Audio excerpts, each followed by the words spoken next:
Happy Monday, everyone. How are ya? I'm checking in for today's Monday's musings. And today's topic is actually about meal prepping, even though I am going to be doing a few confessions. I'm gonna wait a few minutes here to get people log on. But if you don't know me, my name is Lori Lucille, and I am a certified personal trainer, certified nutrition coach, and co-owner of Snap Fitness here in Platteville. And today I'm coming to you from my kitchen, as you can see. And I'm actually going to be talking about meal planning. So at the beginning of the year, a lot of people make resolutions, goals, whatever, want to make a change, want to make a daily habit change, whatever it is you want. But a lot of it involves food, losing weight, gaining weight, muscle, toning up, whatever it is. But the key, and all of that is wonderful, honestly. I make goals myself, resolutions. I like them personally. I think they keep me motivated. But the key to a lot of that comes down to nutrition, as we all know. There is a reason why they say abs are made in the kitchen, and because they are. Your abs, or lack thereof, is directly associated with what you put in your mouth. And a lot of that comes down to, so let's say you want to lose weight or even gain muscle, a lot of that comes down to the food you put in your mouth. And I usually, as I have a boot camp running right now, today is their first day, and we are talking about meal planning. And my confession is even though I am a certified personal trainer and nutrition coach, I suck at meal planning. Guys, I'm the worst. I just don't do it. And I know I should. It makes my week go by so much better when you don't have to stress about those details. It really does. It makes your life so much easier. And in particular, if, like the ladies in my boot camp, you are following some particular macros that you want to hit, it makes a huge difference to plan to make sure that you're hitting the macros that you want to. So one of the things that I had my ladies do in the boot camp was homework. I basically had them create a perfect day. And I tell you what, it's a good exercise. And I actually had one of them reach out to me and she freaked out. She was overwhelmed. She was like, oh my God, I don't even know where to begin. How do I do this?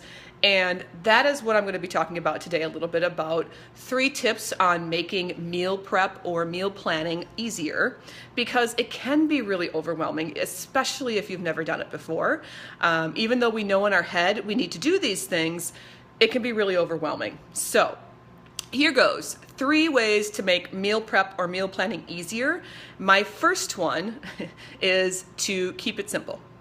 And basically stick with what you know. That's a huge one, guys. Not only on top of making a meal plan, don't try 5 new recipes a week or something like that. Do you get what I mean? Stick with what you know and you're comfortable with, and what you might even already have on hand. So in particular, I tend to look at my fridge or in my freezer and say what needs to be used, what I have, what I just need to add to make something. So start there. Start with what you know, and then if you're looking to hit certain macros, see how that fits into your macros. That's my biggest tip is, again, keep it simple and start with what you know. My second tip is to start with your hardest meal. So maybe you don't start out planning breakfast, lunch, and dinner for 7 days a week. Maybe if dinners are where you struggle and you fail a lot, that's all you plan. So start with that. Maybe for you it's lunches. Maybe you go out to eat every single time for lunch and you just want to start packing a lunch. You just start with that. That's where you start to plan. And then you can build upon there. For me personally, it's usually my dinners. I don't have a problem with breakfast and lunches. I always have stuff on hand for that, and I can throw things together. It was the dinners that I was really failing at, and quite frankly, we were just, eating eggs every night or going out or whatever. And, that's fine once in a while, but not the ideal. So I always say start with your hardest meal and then do that, and just plan for that. My last tip is when you're planning your meals, if you want to make a healthy change, you need to focus on your macros. So you might say, what are my macros? Well, they're your proteins, your carbs, and your fats. So when you look at you're making a meal and you want to make it healthy, I always start with, where's my protein? What am I going to have? What is my protein source going to be? And yes, guys, even in my snacks, I say, where's my protein? Where's my carb? Where's my fat? I include that in every single meal. In particular for you ladies have a hard time getting enough protein, and that is my biggest tip is make sure that you're including it every single time you eat. There should be protein somewhere. So anyways, so you start with that. Where's my protein? Then you might say, where's my carbs? Now, depending on your macros, depending on what carb source you might pull from, it could be something very traditional like a potato or rice or bread, something like that. It could also be something where people don't think of in terms of carbs. I like to think of my carbs as colorful carbs, meaning all of your vegetables. So it could be a sweet potato is your carb source. It could be just mixed, like a salad, believe it or not, greens, peppers, tomatoes, cucumbers, all of them have some carbs in them. And depending on what I'm doing for that day, depends on the level of carbs that I have. I'm not telling you guys this to get overwhelmed. If you're just simply trying to make healthy changes and eat and not eat out, just pick your carb source. Just do that.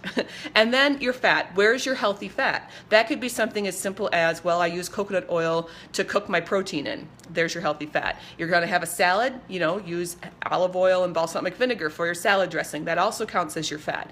And something simple like that. It could be nuts on your salad, something of that nature. So I always look at my building blocks in my meals and think, where's my protein? Where's my carbs? Where's my fat? And don't forget about your colorful carbs. So that is a really quick rundown of my 3 biggest tips when it comes to meal planning.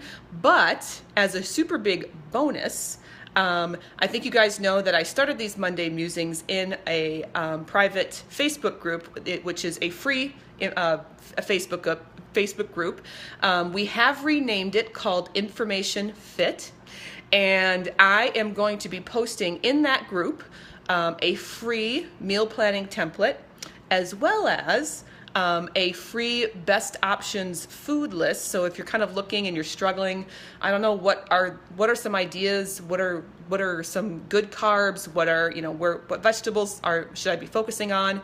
Our best options food list will give you those ideas, as well as a free recipe library that myself and our co-owner Jen put together of some of our favorite recipes that we use when we meal plan. So that's going to be posted in the free Facebook group called Information Fit. If you are not a member, please request access, and I'm happy to put anybody in there that wants to be.